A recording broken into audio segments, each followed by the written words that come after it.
This is A News. I'm Bakhtiar Sanoval, and let's go through the main headlines.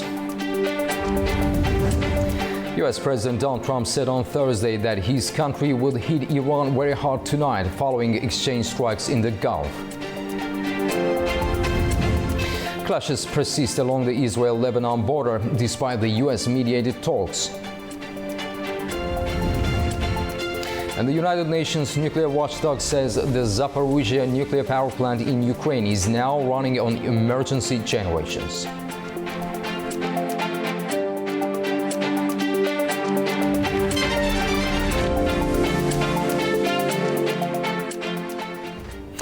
U.S. President Donald Trump has announced imminent military strikes against Iran.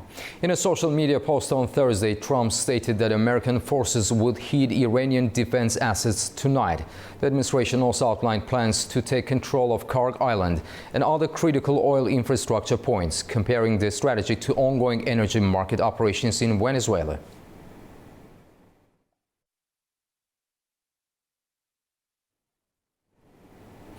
The conflict between the United States and Iran has intensified, with both sides carrying out new strikes overnight as efforts to de-escalate appear increasingly uncertain. Iran also announced the full closure of the Strait of Hormuz following the strikes, raising concerns over security along one of the world's most important shipping routes. Here is more. Iran has launched attacks on U.S. military bases in Bahrain and Kuwait early Thursday, in what Tehran says is retaliation for recent American strikes across Iran. It later said it fired 12 ballistic missiles at the U.S. Al-Azraq air base in Jordan for a second night in a row. According to Iranian state media, a total of 18 American military targets were struck during the operation. Iranian media also reported that the U.S. attacked Qeshm Island and Hengam Island, with smoke seen rising over the city of Karaj after explosions were reported in the surrounding area. U.S. Central Command confirmed additional operations, describing them as a response to what it called Iran's continued aggression. Bahrain authorities then said on a social media post that air defenses intercepted incoming attacks from Iran, with no immediate reports of damage. According to state TV, Jordanian air defenses also downed 20 missiles fired from Iran on Thursday. The latest escalation came on Wednesday after U.S. President Donald Trump said Iran had taken too long to make a deal and warned that the United States would hit the country hard. Well, we're going to be attacking them very hard. So we'll see what happens. But we hit them hard yesterday, and we're going to hit them again hard today, in case you miss it, in case you don't turn on your television set. And we'll see what happens. As the military confrontation intensifies, attention is also turning to the Strait of Hormuz, a strategic waterway through which a significant portion of the world's oil supplies passes. Iran announced Thursday that the waterway had been closed to all vessels because of security threats. Tehran warned that ships attempting to pass through could be targeted. The U.S. military, however, rejected that claim, saying commercial shipping continues to move through the corridor. Trump said American forces have helped more than 200 commercial vessels safely transit the waterway since last month. He also insisted that the United States maintains control of the strategic route. Adding to the uncertainty, Iranian state media reported that the Revolutionary Guard struck 2 oil tankers in the Strait of Hormuz. The reports have not been independently verified. Meanwhile, Iranian President Masoud Pezeshkian pledged that Tehran would not back down in the face of pressure. The competing claims have added to concerns in global energy markets, with analysts warning that any disruption in the strait could have far-reaching economic consequences. Iran announced on Thursday that it has closed the Strait of Hormuz to all maritime traffic following renewed U.S. attacks on southern ports late on Wednesday, adding that it will review the ongoing mediated talks aimed at reaching an extended ceasefire agreement. Our correspondent Turaj Shirialilo reports from Tehran. Iran's Khatam al-Anbiya central headquarters declared on Thursday that the Strait of Hormuz would be closed to all types of vessels, including tankers and commercial ships. It further warned that any vessel attempting to transit the waterway would be targeted. The warning was issued following renewed U.S. air raids on Iran's southern ports and military sites near the capital Tehran and in neighboring Alborz province. According to official military and defense news websites, the Revolutionary Guards IRGC Navy also announced that the Strait of Hormuz would remain closed until further notice.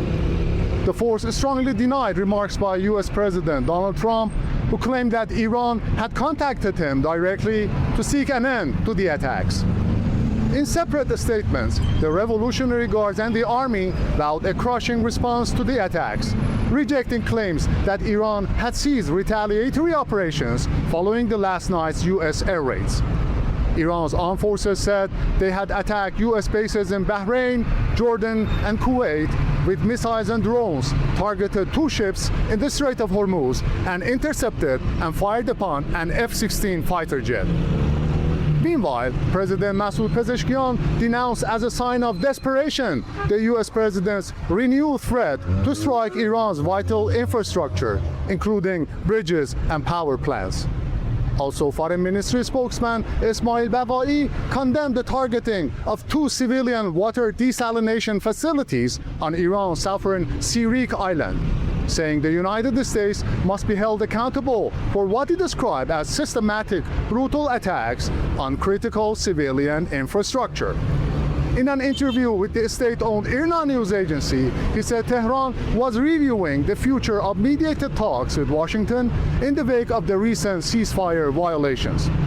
The renewed encounters came on the eve of the first anniversary of the 12-day war, which falls on Saturday. From Tehran, Foreign News. Iranian Foreign Minister Abbas Araghchi said he discussed recent regional developments with EU Foreign Policy Chief Kaja Kallas in a phone call on Thursday. Araghchi condemned the recent U.S. strikes on Iran, calling them a violation of the UN Charter and international law. He said the attacks had undermined the current ceasefire and warned that Washington would bear responsibility for any consequences. He also criticized the silence of UN member states, warning that international inaction could further threaten regional and global security.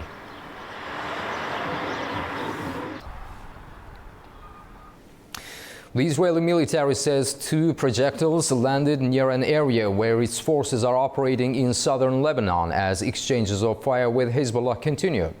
The military says a precautionary alert was issued after launches were detected from Lebanon toward northern Israel, with residents advised to move to protected areas if warnings were activated. Israeli Prime Minister Benjamin Netanyahu said nearly 10,000 Hezbollah fighters had been killed. Lebanese authorities say more than 3,600 people have died since fighting escalated in March. The United Nations nuclear watchdog says the Zaporizhzhia nuclear power plant lost all off-site power overnight after an attack on an electrical substation. The Russian-controlled facility is now relying on emergency diesel generators to keep essential safety systems running. It's the 19th power loss at the plant since the start of the war in 2022. IAEA Chief Rafael Grossi warned the outage underscores the continuing risks to nuclear safety posed by the conflict.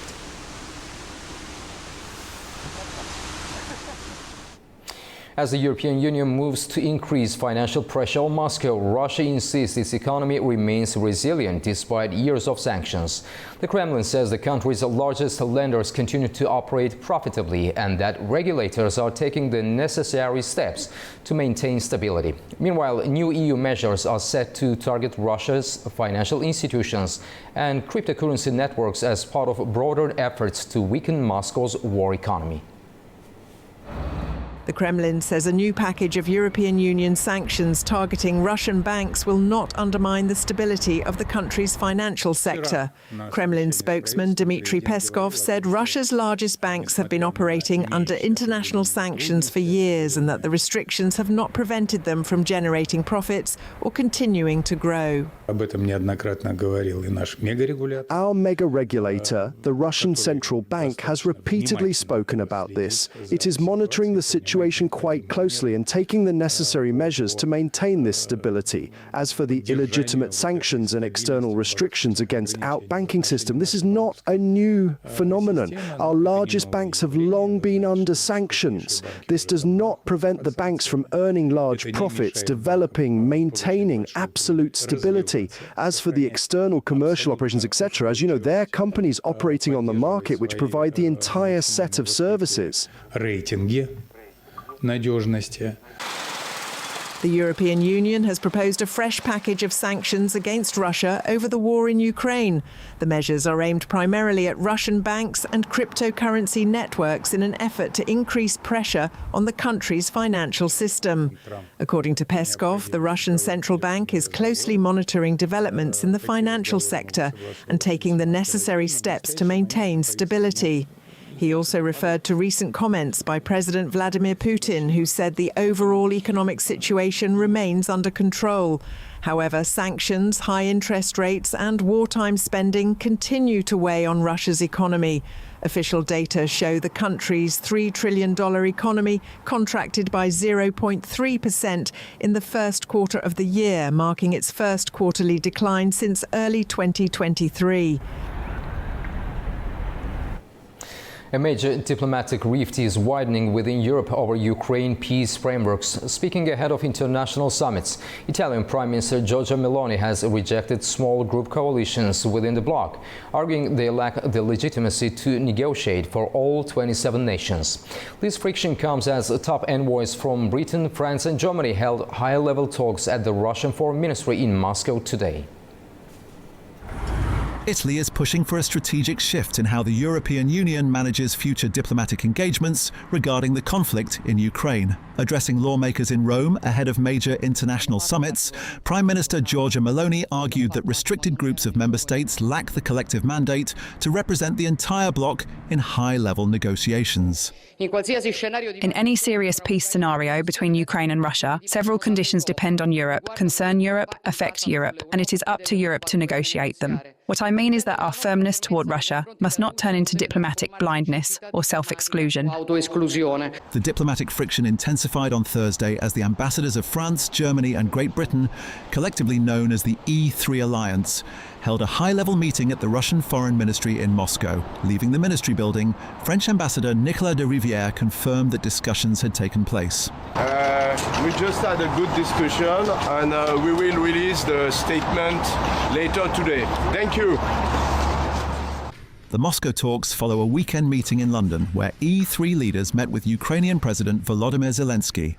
Diplomatic sources confirm that the four parties agreed to use the current line of contact as a baseline for negotiations, alongside legally binding security guarantees and the ongoing immobilization of frozen Russian assets. However, Rome's current push reflects growing concerns among other European capitals over being excluded from these core processes. Concurrently, Russian President Vladimir Putin stated that initial peace proposals outlined by US President Donald Trump could serve as a basis for future agreements, though Moscow maintains its demand for territorial concessions.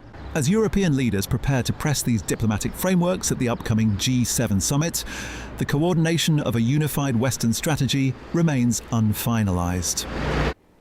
Oil prices rose on Wednesday after U.S. President Donald Trump signaled growing frustration with ongoing talks with Iran, following a new wave of strikes. U.S. crude settled just above $90 a barrel, while Brent crude closed above $93, recovering some of the losses from the previous session.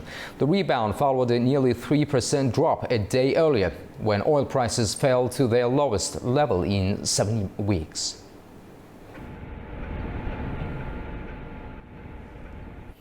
The latest Ebola outbreak in Central Africa is testing already strained health systems and prompting neighboring countries to strengthen precautionary measures. While health officials report some encouraging developments, concerns remain over the spread of the virus and the region's ability to contain it.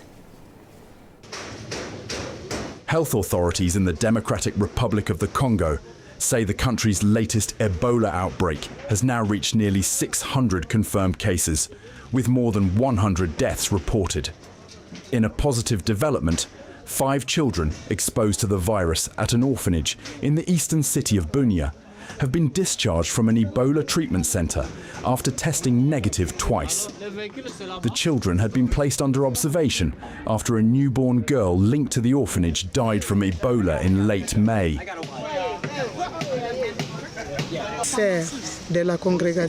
The Sisters of the Daughters of Mary congregation have come because they have agreed to be considered as a special foster family.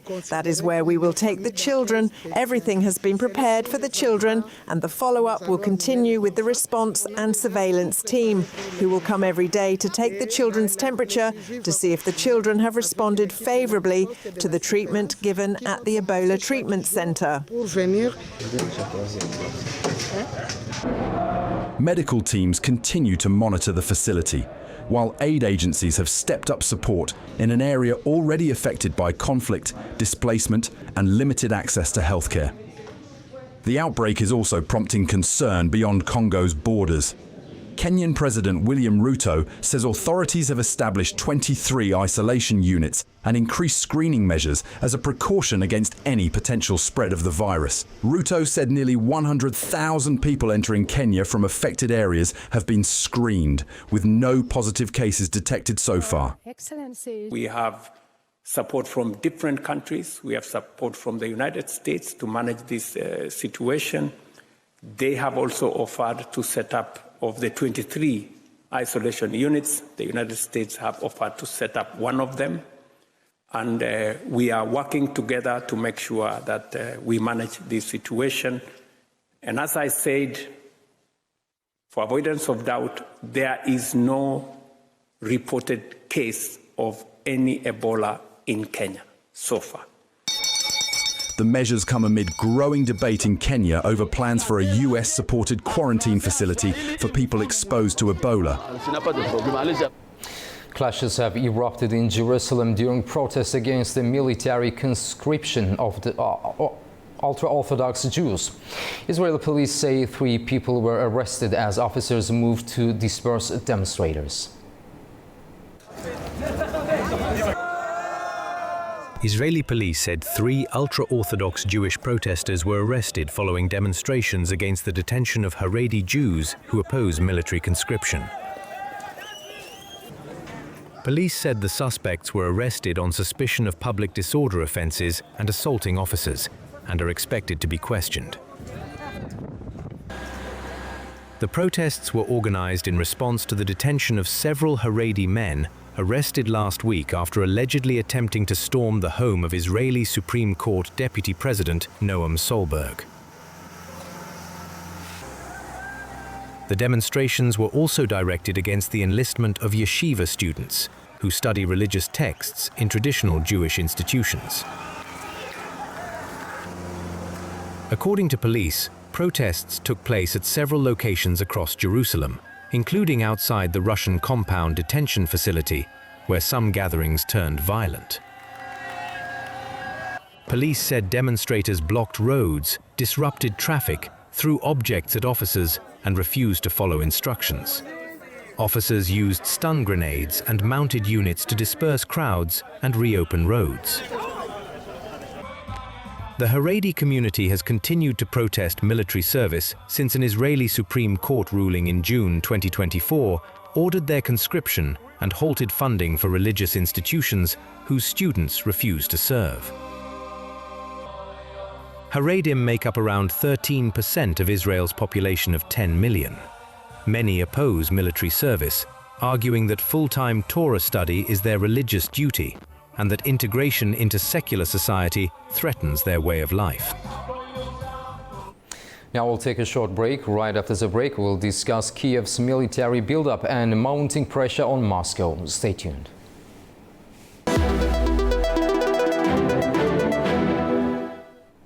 Welcome back, and now we continue with our top story for discussion. Ukraine has approved a record increase in defense spending worth nearly 32 billion euros, underscoring Kiev's determination to sustain its war effort as the conflict enters another critical phase. At the same time, the European Union is advancing its 21st sanctions package against Russia, targeting banks, the shadow fleet, oil revenues, and sanctions evasion networks. Moscow has vowed retaliation, warning that the new measures measures will damage Europe's own economic interests. Meanwhile, Ukraine continues to intensify long-range strikes against military and energy infrastructure deep inside Russia, while claiming a significant reduction in Russian logistics flows between Crimea and Donetsk. To discuss the military, economic and geopolitical implications of these developments, I'm joined by Ali Kazman, Director of Protect Ukraine Now, joining us from Chicago, United States. Mr. Kazman, thank you for joining us. It's great to have you on the program. Hi, thanks for having me. Hi. Mr. Kazman, Ukraine has approved a record defense budget increase. What does this tell us about Kiev's expectations for the trajectory of the war? That's a very welcomed increase. Just for context, the United States assistance to Ukraine from the beginning of this war was about $67 billion in military assistance. So 32 billion increase in 1 year is certainly a very significant amount. So how So how significant is this additional spending in terms of Ukraine's ability to sustain military operations and replenish battlefield capabilities?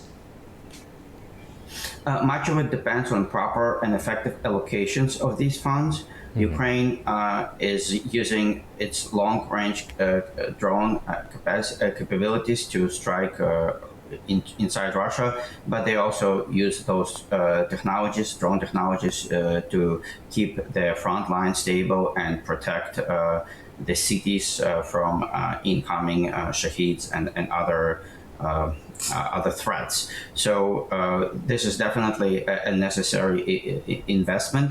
What Ukraine needs the most at this point is money to scale what is definitely a success. Mr. Kazman, the EU's proposed 21st sanctions package targets Russian banks, oil revenues and the shadow fleet. How much additional pressure could these measures place on Moscow? So in 4 years, sanctions have proven to be not very effective, to say the least. And I would say that the most effective sanction enforcement right now is happening through long-range strikes by Ukraine. And obviously, when you have oil refineries or shadow fleet being targeted and hit by Ukrainians, that is the most effective way to curb that stream of revenue for Russia. So Russia argues that sanctions hurt Europe more than Russia. Is there any merit to that claim, particularly in the energy sector? Russia likes to point out that Europe depends on some of the supplies coming from Russia. And this is true to a large degree, but also Europe is cutting ties with Russia and has been doing this over 4 years of war. And my expectation is, and my hopes are, that that dependency will be less and less so until it's completely gone. And Russia will end up in isolation. That's ultimately how aggressor states need to be treated. Mr. Kazman, Ukraine has recently intensified strikes against Russian military factories, refineries and logistics hubs. How effective has this strategy been in weakening Russia's war machine? They definitely have a lot of impact, not only militarily, but also emotionally. Russians now begin to see the war taking place on their territory. Initially, in the beginning of this aggression against Ukraine, Russians only have seen war on their TV screens. Right now, it happens in their cities, deep inside Russia, and this is very critical. And of course, yes, it does affect Russians' ability to wage this war. And we'll have to see how effective those strikes are after there'll be some evaluations and analytics done long term. We'll have to see how effective those are, but they're definitely necessary.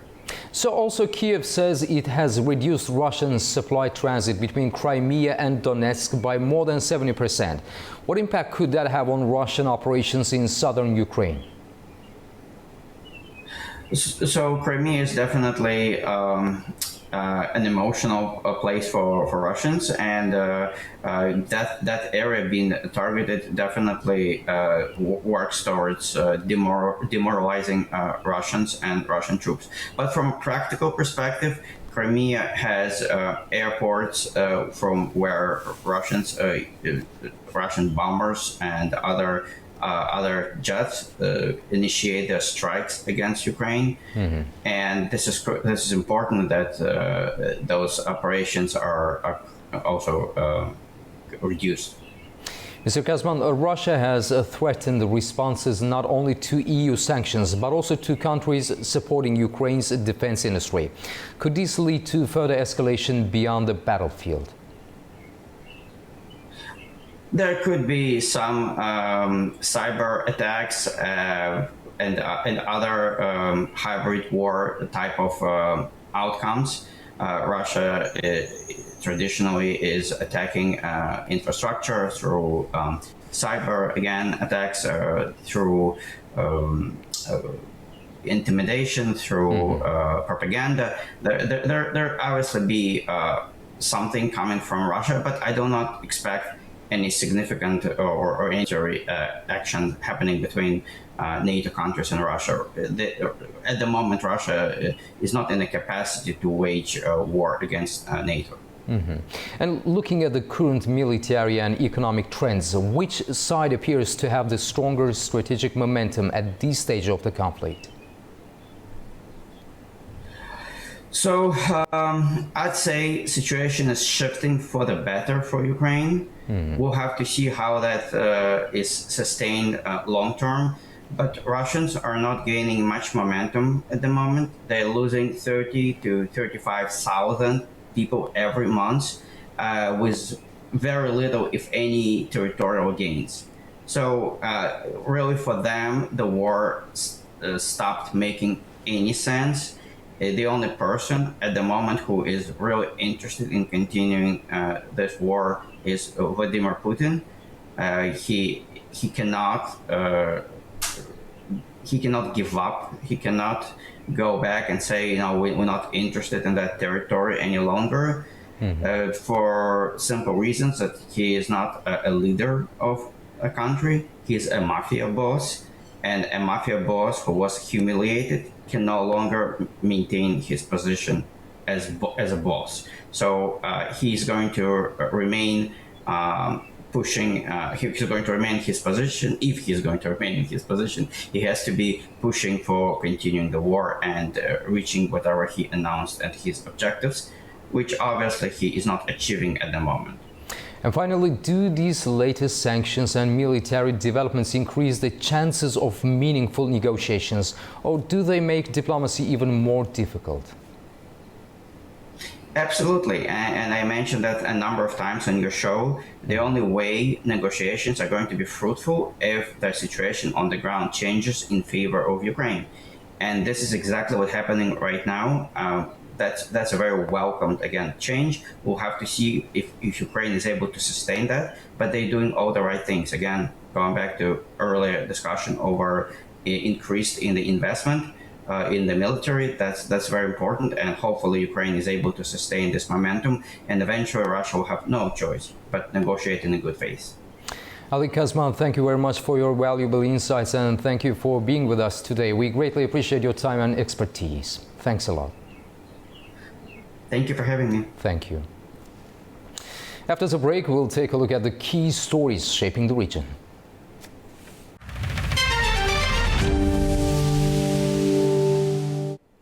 Welcome back to A News, and now we turn to our regional stories. Azerbaijan has sent another shipment of fuel to neighboring Armenia as cross-border energy exports between the two countries continue. Nearly 1,000 tons of diesel fuel departed from the Bilajari railway station. The shipment, carried by 17 rail wagons, is heading towards Armenia via Georgia.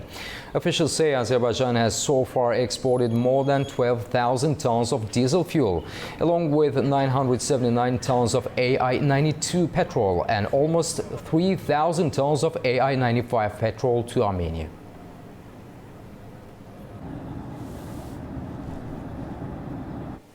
Afghanistan has summoned Pakistan's chargé d'affaires to protest alleged airstrikes, while the United Nations is calling for restraint and the protection of civilians. Tamim Bahis has the details from Kabul. Afghanistan's foreign ministry has summoned Pakistan's ambassador in Kabul to protest Pakistani airstrikes and shelling in eastern Afghanistan. The ministry says Pakistani forces struck parts of Khost, Paktika and Kunar provinces overnight, killing 13 civilians, including 11 children, and injuring 14 others. Afghan authorities strongly condemned the strikes, calling them a violation of Afghanistan's sovereignty, international norms and international law. The ministry said defending Afghanistan's territory and protecting its people are both religious and national responsibilities. It also questioned how the killing of women and children in one country could be considered a way to ensure security in another. The latest incident comes amid months of strained relations between the two neighbors, marked by cross-border clashes, airstrikes and repeated border closures that have disrupted trade and slowed humanitarian aid. Meanwhile, UNAMA has called for urgent de-escalation, urging all sides to protect civilians, respect international humanitarian law, reopen border crossings for aid deliveries and resolve disputes through dialogue. For now, tensions remain high, with Kabul warning it has the right to defend its territory, while Islamabad says it is targeting groups responsible for attacks inside Pakistan. Tamim Bahis in Kabul, A News. The latest strikes have flared tensions once more between Pakistan and Afghanistan, with border crossings shut and movement largely suspended, following a fresh escalation in hostilities. Hira Mustafa reports from Islamabad. Pakistani officials say operations will continue until militants operating from Afghan territory are eliminated. They accuse Kabul of providing safe haven to fighters behind a recent surge in cross-border attacks in Pakistan's northwestern region. Security officials say that Tehreek-e-Taliban Pakistan has intensified its attacks in recent weeks, mainly targeting security checkpoints and police infrastructure along the border.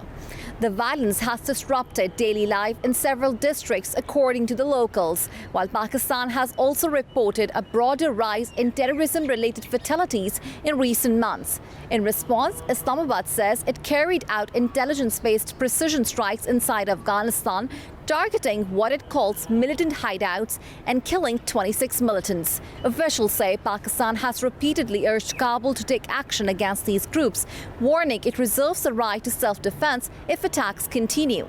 Afghanistan has strongly condemned the strikes, calling them a violation of its sovereignty and accusing Pakistan of targeting civilians, allegations Islamabad denies. Amid the escalating tensions, Pakistan is also continuing the repatriation of Afghan refugees. According to UNHCR data, more than 146,000 Afghans returned from Pakistan in May alone. Analysts warn that if tensions persist, civilians on both sides of the border are likely to bear the consequences, further deepening instability in an already fragile region. Hira Mustafa for A News, Islamabad. Georgia's Prime Minister says the country needs more funding for railway development after the World Bank confirmed a $372 million package for transport infrastructure earlier this month, calling it a major boost for Georgia's role on the Middle Corridor. Our correspondent Nini Nikolaishvili has more from Tbilisi. Prime Minister Irakli Kabakhidze says Georgia must secure further financing for its railway network, calling it a top priority as the country pushes to expand its role on the Middle Corridor trade route between Asia and Europe. His remarks follow the World Bank's confirmation that it will provide $372 million to Georgia under the TC Gate project, part of a wider $750 million package also backed by the Asian Infrastructure Investment Bank and the Asian Development Bank. Kabakhidze said that the government and the Ministry of Finance are working closely with international financial institutions to fund a 10-year railway development plan, and that efforts will continue across every sector to strengthen the country's transit capacity. He pointed to the rapid growth of the Middle Corridor as proof of its strategic value, noting that cargo traffic along the route has increased sevenfold since 2020. He said this surge demonstrates why international institutions are paying closer attention to the corridor's potential and to Georgia's role within it.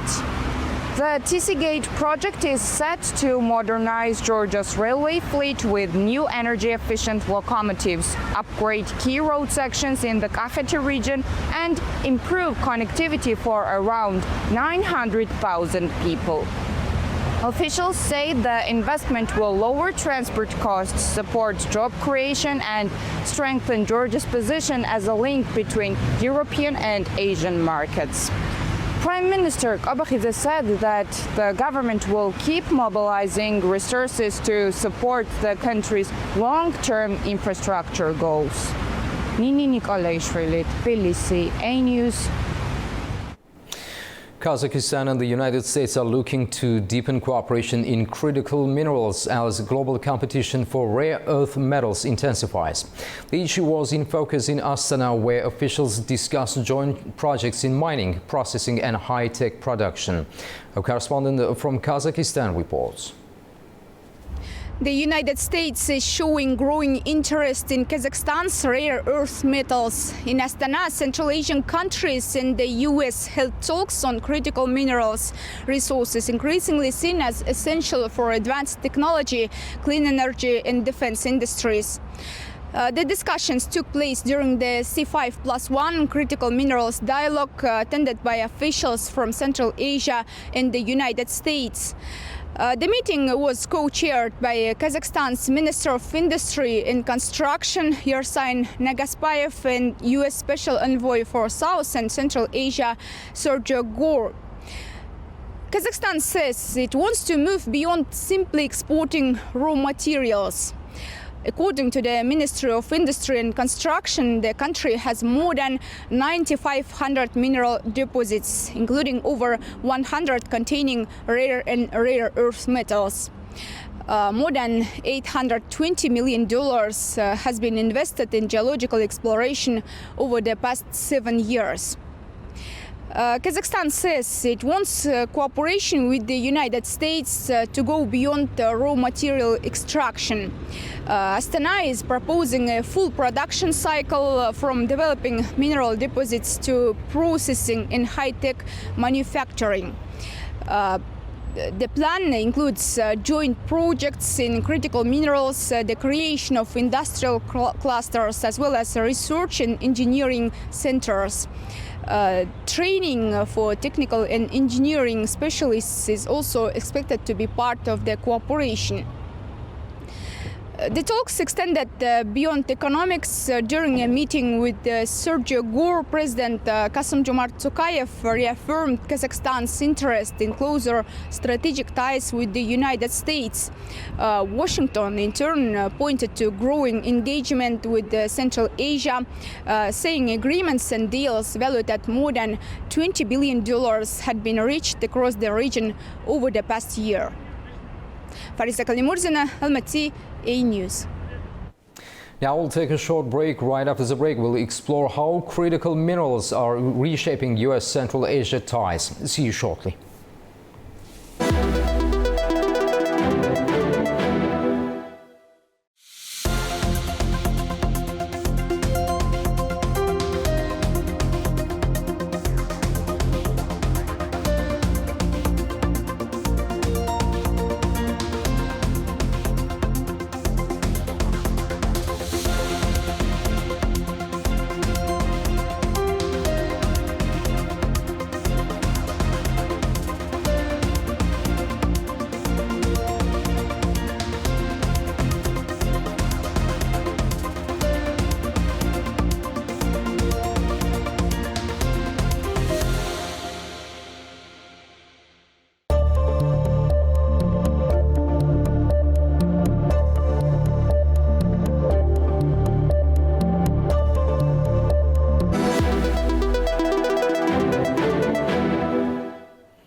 welcome back to News. Now we shift our focus to a regional story for discussion. The United States is stepping up its engagement in Central Asia, placing critical minerals at the center of a new strategic partnership.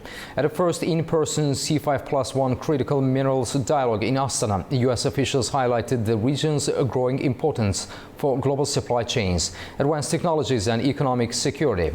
The talks come amid intensifying global competition over rare earth and other critical resources, while reports suggest some Central Asian states could face increased scrutiny from the European Union over trade links with Russia. To discuss the geopolitical, economic and strategic implications of these developments, I'm joined by Richard Spooner, speaking to us from Astana. Mr. Spooner, welcome and thank you for joining us for this discussion. Nice to be with you. Mr. Spooner, how significant is the C5+1 critical minerals dialogue and what does it tell us about the current priorities of U.S. policy towards Central Asia? Well, it's very significant. It's a continuation of the tendency that we've been seeing since late last year. This was, in fact, the first time that this critical minerals dialogue took place in Central Asia. So I think that matters also. That C5+1 meeting took place immediately before the beginning of a major mining and metallurgy congress in Astana, and immediately after the Baku Energy Conference. Conferences right now about investment and development in Central Asia with support from the USA are happening all the time. And that, as I said, is a continuation of the developments we've seen since last November, when that special summit was held in Washington by President Trump with the Central Asian leaders, and special agreements were reached with the presidents of Kazakhstan and Uzbekistan. So right now, this is a very big moment in this relationship. These critical minerals are very important to the development of the economies of Uzbekistan and Kazakhstan, if we focus on the two major Central Asian markets. And they're also very important for the United States because it's been realized that it's time to drill down on critical minerals projects and secure these supply chains that are in friendly, if you will, in friendly hands, that are not controlled by the People's Republic of China. Mr. Spooner, what advantages does Kazakhstan bring to the table compared to other critical mineral producers around the world? Well, I think you'd have to talk about, the state of the regulatory system, the investment climate. There are other parts of the world that have critical minerals. I do believe, though, and maybe I'm a little partial, but I do believe that Kazakhstan and also Uzbekistan have a good prospects for providing the kind of reliable, predictable regimes for investment support that all investors need. They need predictability. They need stability in terms of their financial obligations. And I believe that if you look around the world, and I think that the United States' heightened attention to Central Asia confirms this, Uzbekistan and Kazakhstan are the two jurisdictions that best fit the moment. Do you see this initiative primarily as an economic partnership, or is there a broader strategic and security dimension behind it? I think there's a broader dimension behind it for sure. It's economically very important for both Central Asia and the United States, but we can't ignore the geopolitical factor. We can't ignore the fact that China has established a dominant position with critical minerals. In fact, with the processing, it's even more dominant than with the actual mining of it. And right now, we see the heightened interest that Washington is paying to Central Asia.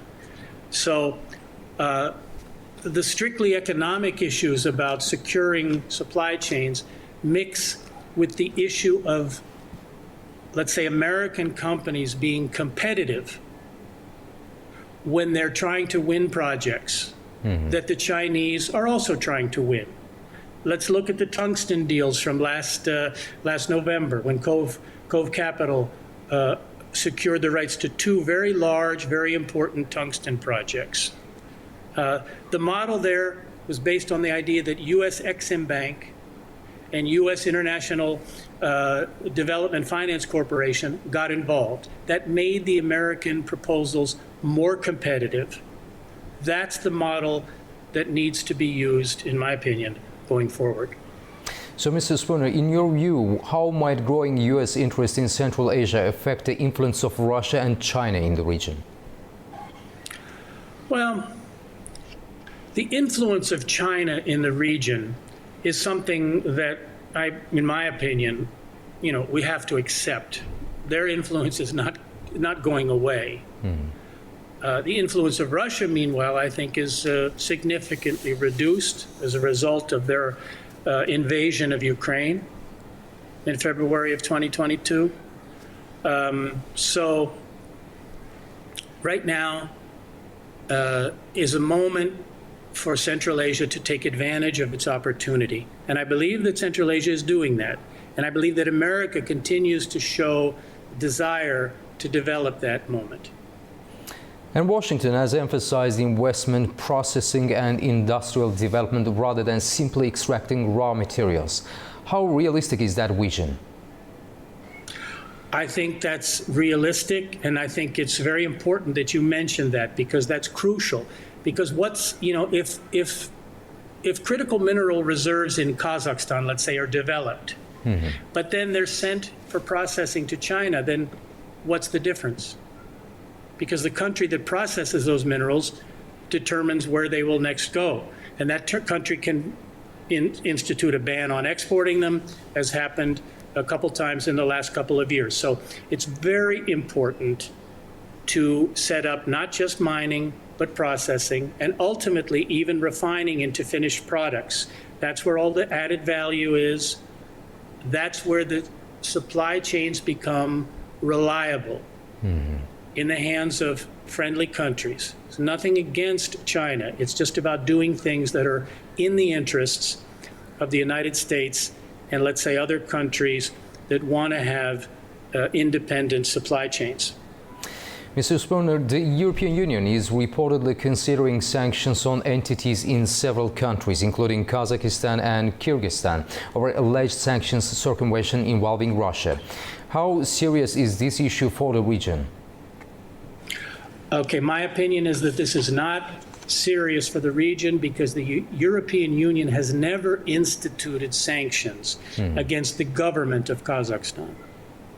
In fact, the European Union has always noted how cooperative the government of Kazakhstan has been in tracking possible instances of sanctions evasion.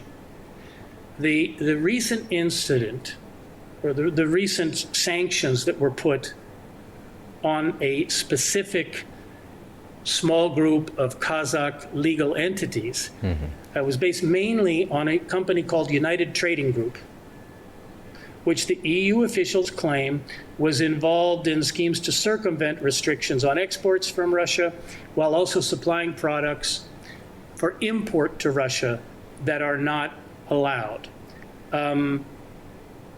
This company, based in Kazakhstan, United Trading Group, was apparently supplied with some high-tech materials, high-tech chemical compounds from a German company. What I think is most indicative here is that the company in Kazakhstan was created less than a month after Russia's invasion of Ukraine. Is that a coincidence? I don't think so. And this company, United Trading Group, was classified as a small business with one employee earning a minimum wage monthly salary of less than $200 US. Yet that company has apparently paid millions of dollars in taxes on their operations. So that indicates to me that probably the European Union is on target here with that sanction, which is not aimed at the government of Kazakhstan. And this report came from a website in Kazakhstan called Kursiv, which is a well-known, widely read, recognized website, not known for publishing things that end up being later taken off and called false. So right now we simply have an example of the EU sanctioning a company in Kazakhstan, but the EU has never sanctioned the government of Kazakhstan. Richard Spooner, thank you very much for this discussion. We greatly appreciate your contribution to the program. Thanks a lot. Glad to be with you. Thank you. This concludes our news update for the hour. Coming up next, the latest developments from FIFA World Cup.